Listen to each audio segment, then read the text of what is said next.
Hey guys, what is up? It is the Fast Break Report here, bringing you guys another vlog. So, real quick, I want to thank everybody who subscribed off the Indiana Pacers draft video.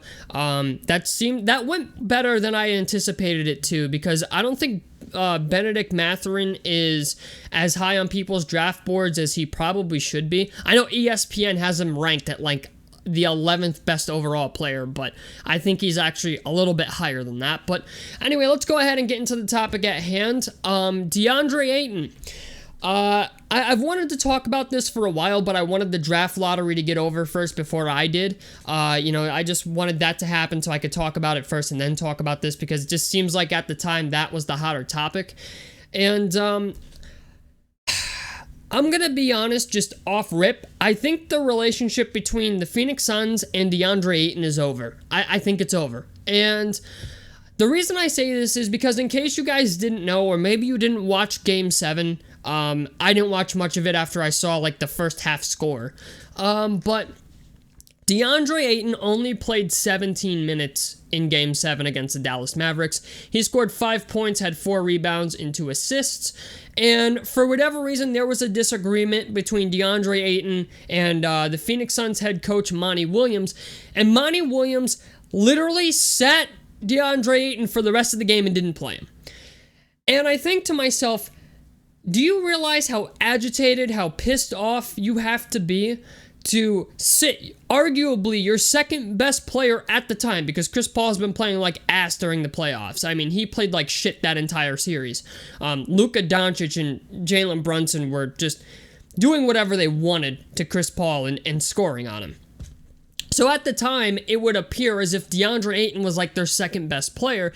And to sit him in a Game 7 and basically throw away your chances of winning a championship this year, I think you have to be really pissed. Like, you have to be fed up, annoyed, and pissed to the point. And, I get it, you're trying to send a message, but in Game 7, you choose a Game 7 to try and get your message across. That's like a new level of pissed off. You know what I'm saying? Like, Monty Williams said, fuck our championship hopes, or fuck our championship opportunity, you're sitting. And I think to myself, like, this relationship is over. They missed the opportunity to extend Deandre Ayton in the beginning of the year, and in the offseason, they're more than likely, I don't even think it's more than likely, I think it's a definite that they're going to pay more than they should in order to retain Deandre Ayton if they want to. And to be honest, what I think is really going to happen here is there's going to be a sign and trade. There has to be, because I find it hard to believe the Phoenix Suns are going to let Deandre Ayton walk for absolutely nothing in free agency. I just find that hard to believe. And there's a couple teams that have the cap space to acquire Deandre Ayton. The Portland Trail Blazers are one of them. The Oklahoma City Thunder are another team that comes to mind. There's a couple teams out there. The Pacers even could maybe free up some cap space if they trade Buddy Hield and Malcolm Brogdon. They could even free up some cap space and get themselves a Deandre Ayton. So it's just the idea. There's going to be a lot of teams out there in the mix for Deandre Ayton. And the idea that they didn't extend Deandre Ayton. He clearly feels disrespected over it. And not for nothing, man, but when you're picked number 1 overall and you see all of, your, I want to say colleagues getting paid, Luka Doncic got paid, Trae Young got paid. I mean, fuck, Michael Porter Jr., who knows how long he's actually going to play in the NBA, and they extended him $200 million. So, like, I think to myself, all of these guys are getting paid, and like Landry Shamet got paid, and they wouldn't extend Deandre Ayton. So something is clearly going on between Deandre Ayton and the Phoenix Suns and the coach and maybe the front office as well.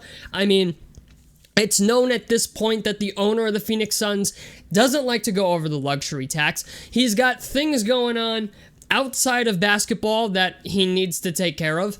And I just think to myself, man, like, this is it. You know what I'm saying? This is it for the Phoenix Suns. They had, the last 2 years, they had the opportunity to win. They didn't capitalize on it. And now, arguably your second best player, and not for nothing, he's 23 going on 24. He's basically 24 years old. I mean, he's 23 years old in 300 days. I mean, he's almost 24 years old, and he's one of the better centers in the league. So I just think to myself, if the Phoenix Suns let him go, it's going to take a while to replace him. You know, it's not so often that you get a decent center in the draft that's a good back-to-the-basket player who can rebound, who can block shots, who can do a little bit of everything. I think if you even gave Deandre Ayton the green light and, I guess you could say evolved his game a little more, you could see Deandre Ayton shooting mid-range jumpers, maybe even shooting some threes.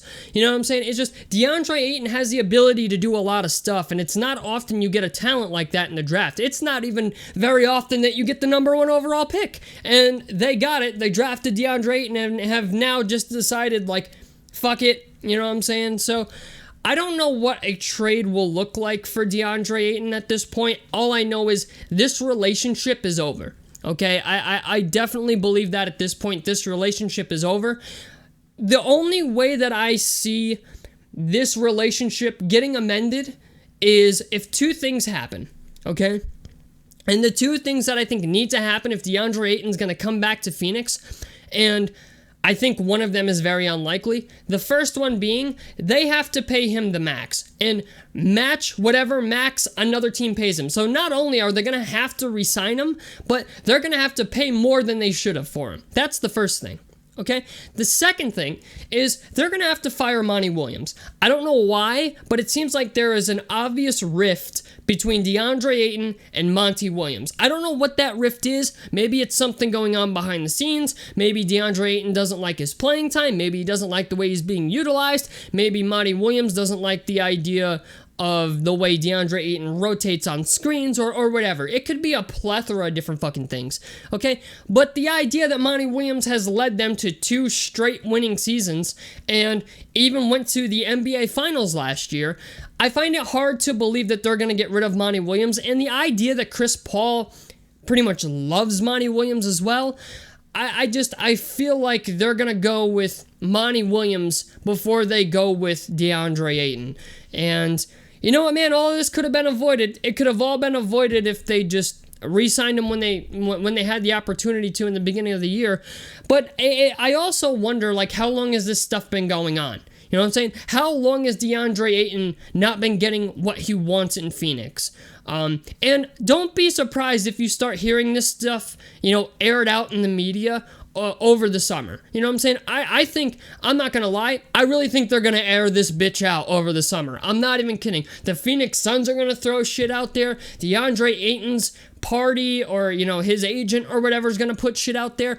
We are going to see an absolute pissing match between DeAndre Ayton and the Phoenix Suns. And I think what's going to happen is the Phoenix Suns are going to re-sign him. They're going to match whatever offer he gets and then trade him to whatever team, I guess, offered him the contract, or trade him to somebody else or whoever is, lining up to get him. Apparently, there's a lot of teams interested in him, understandably so, but I think the days of DeAndre Ayton playing basketball in a Phoenix Suns jersey are officially over. So tell me what you guys think about this down below in the comment section below. I'd love to hear your guys' opinions on this. Helps me out. Subscribe if you guys want to see more. I'm the Fast Break Report, and I'm out of this motherfucker.